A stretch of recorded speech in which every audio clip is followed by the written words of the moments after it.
Good morning everyone. आज सकाळची सुरुवात झाडांना पाणी देण्यापासून झाली.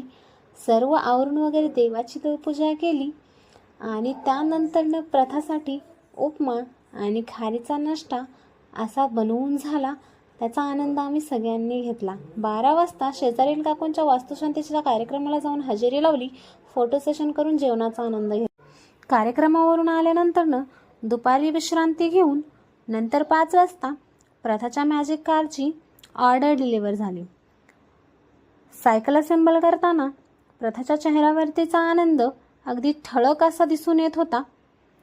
नंतर तिने सायकल खूप आनंदाने अशी चालवली आणि तोच आनंद साजरा करण्यासाठी आम्ही खीर आणि चपातीचा प्लॅन बनवला. आणि नंतर जेवण वगैरे बनवून झाल्यावरती प्रथाने खूप आनंदाने ती खीर आणि चपाती खाल्ली. अशा पद्धतीने आम्ही पूर्ण दिवस